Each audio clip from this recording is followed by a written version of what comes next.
it's free agency and pre-agency, and it's just getting it's crazy right now. It's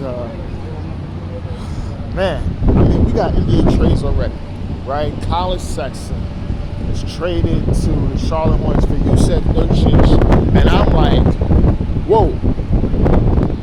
So Charlotte's getting Colin Sexton, which I'm like, all right, okay, I see it, but it's not like, okay, what type of player you think they're gonna get? What type of player you think they're getting? So I'm like, Sexton could score. I think he averaged like 19 last year. So, in Utah, which I've been saying they've been going a little buck crazy. The guards was going crazy last season. Everybody's trying to, score and do certain things. So you have him going to Charlotte. Still, we don't know what the hell Charlotte is doing as an organization, as a crew, and as a motherfucking crew. All right, we don't know what Charlotte doing. I'm telling you, I don't know what the hell is Charlotte doing. You see roster-wise, and you're saying, okay, disgusting, but then you're just like, what are they doing? What are they trying to really build on? And we don't know. And then, so you got that, and then, Nurkic is going to Utah. God help him. I think he's going to be on his way out because I don't think he's going to want to stay there. All right, so now Julius Randle, he signed a 3-year, $100 million extension with the Wolves. Now, this was a surprise to me because I'm thinking Julius Randle most likely will be put in a deal to upgrade the roster, to help Ant-Man with a more bona fide playmaking guard or so that can help him, but that's not happening. So we're not going to be getting that. We're getting most likely a running back situation. And if you have a running back and then you're playing the same, most likely you have to go through most likely Oklahoma City and other teams that's going to upgrade, that may not be at your detriment because it looks like you're not attempting to get better. You're trying to run it back on some chemistry thing where I don't think that's their case. I think their case is they need better talent. But it was a good deal. It was a good deal. But I don't think they should. I think they should have moved off Randle. All right, so my man, the beard, James Harden, he get 2-year, $81.5 million extension. You already know the beard. They love him there in Clippers. He loved being a Clipper. So he's gonna be there. They extended Kawhi. So it's inevitable. So it's inevitable that they're going to pair those guys together, and they're going to be linked with them, and they feel that they have the components to be somewhat of a thing. I mean, they did take the Nuggets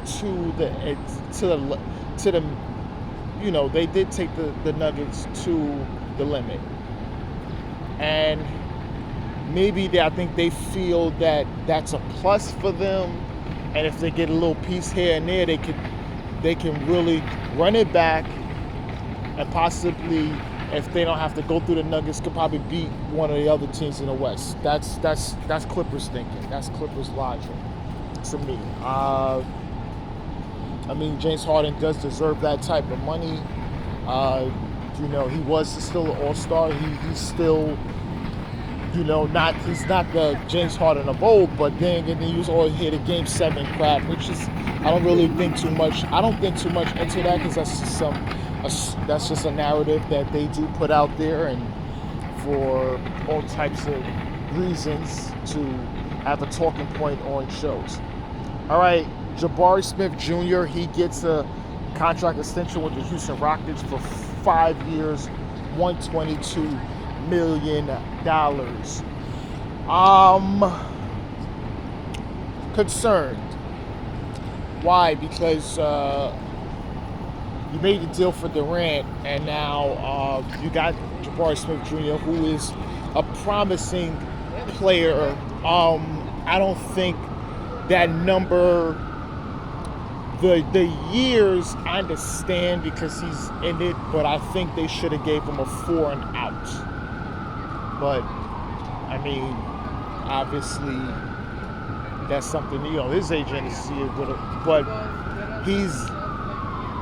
he could be something on this team, and we'll see. We'll really see, because he has some showings in the playoffs and also showings last season. He can shoot, he can defend, so we'll see where that can help him with Durant and the other guys, and how is he going to step up to be a legitimate third option? And I'm saying, yeah, because that's the thing. You can't be a 4th or 5th option making that type of money offensively.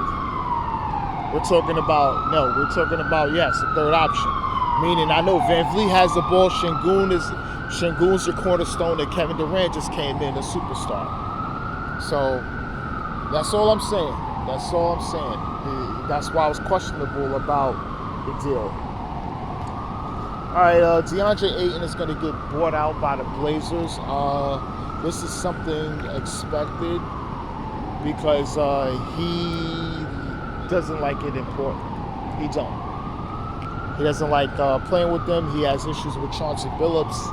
You're going to hear some stuff about that. They didn't want to play with them, and I'm telling you, and is it him? Is his personality? Yes, it is. It's him and his personality. So you're going to have these problems. You're going to continue to have these problems.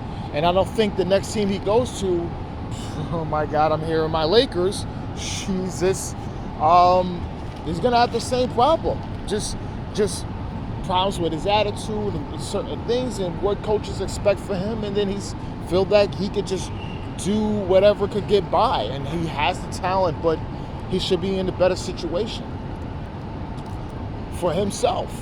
You got to be in a better situation for yourself.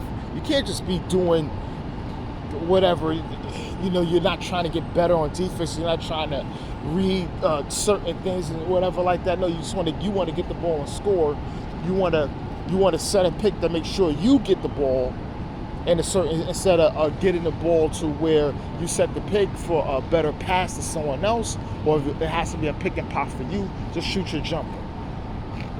Think about stuff, But yeah, Ayton, I don't know, man. Godspeed to him. I don't think my Lakers should get him, but like I said, I don't know what my Lakers is doing. Now, and the last thing I'm gonna talk about, Malik Beasley. All right, this is NBA news. This is not anything in regards of trade or free agency. Now, he's involved in prop betting and has the district attorney's office, United States District Attorney's Office, looking into that. Now, they're looking into possibly doing stuff to games and possibly associates placing bets on his games and placing individual bets on him and his production in so games. And this is associates that's linked to him. They have not said that yet. I did see something in that retrospect, so they will be evaluating that. Now, let me tell you something here. I'm not a fan of online gambling. I don't. I did it. It just gave me a headache. It was just never a thing. I've bet on games a lot in the past, and it was just not a good experience. Don't get me wrong. I've made a lot of money. I've made money off of betting on sports games. If it wasn't the Yankees, it was my Lakers. Some baseball game, some other baseball games besides the Yankees over the years, but I've lost too. And since they reinstated everything, I did do it, but it wasn't, I don't know. And then betting on players and things like that. So it's just something I know that no matter how much sports I can look at it, will it do something for me? No, it won't. It's not doing anything for me. So let me bring that all the way back to Malik Beasley. Now, if you have family members, friends, other people that's betting on games, knowingly or unknowingly, you're going to be liable. Now, that's the thing. You, as athletes, you can't stop that because people is going to do what they want to do. And now it's getting tough. It's getting real tough. But this NBA one takes pretty good Laker, and I'm out.